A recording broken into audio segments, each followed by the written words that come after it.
The building was all glass. Not the kind meant for transparency, but the kind meant to watch. Floor-to-ceiling windows reflected the city back at itself, turning everyone inside into silhouettes of ambition. You could see people moving, talking, gesturing wildly from the street below, but you could never quite hear what they were saying.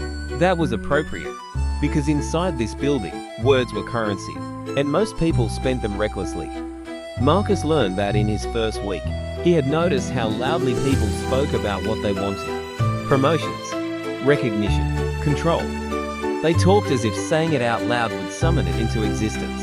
They announced their goals in meetings. They hinted at them in emails. They joked about them in elevators. And every time they did, something subtle happened. Eyes narrowed.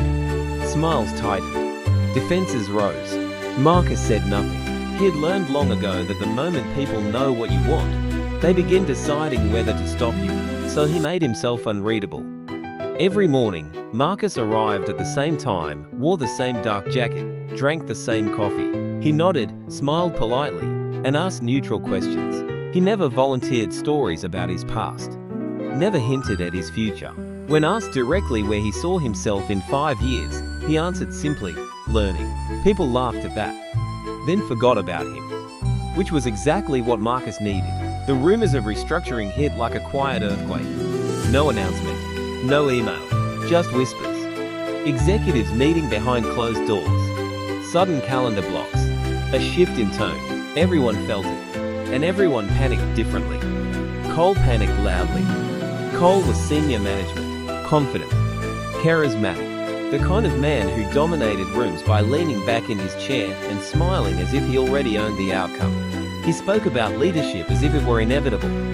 This place needs direction, he said one afternoon, loudly enough for half the floor to hear.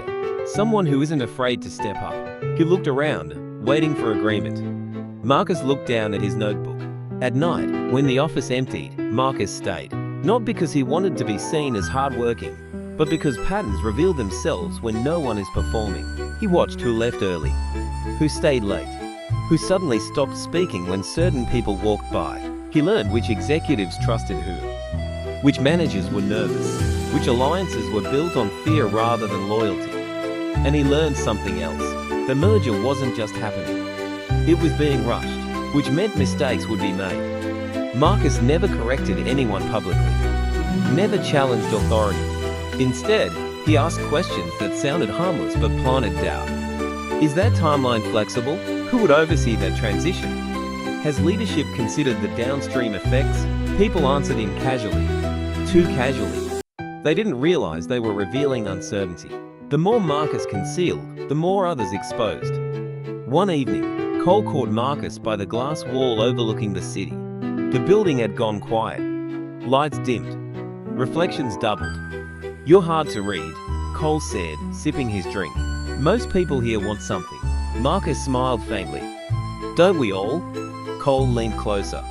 What do you want? Marcus didn't answer immediately. He watched the city lights blink below them. I want things to run smoothly, he said. Cole laughed. Careful. That sounds like ambition. Marcus smiled again.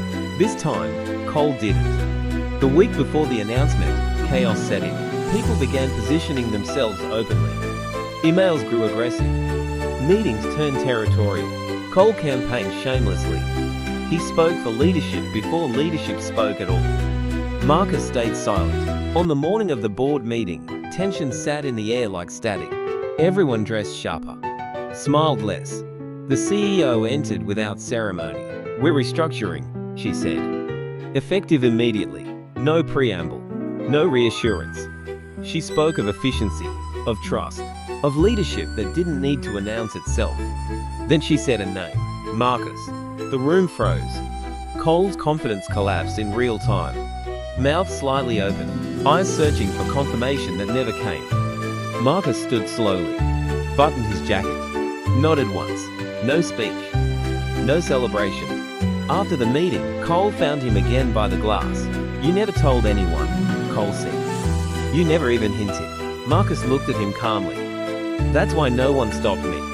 Cole shook his head. You planned this the whole time. Marcus considered that. No, he said. I waited. Cole frowned. For what? for everyone else to show their hand. The city reflected behind them, fractured in glass. When you conceal your intentions, Marcus continued, people relax. They underestimate you. They reveal their fears, their timing, their mistakes. He paused. And then they blame luck. Cole said nothing. The next morning, Marcus arrived at 8:17 a.m. Same jacket, same coffee, same calm. But now, when he spoke, the room listened.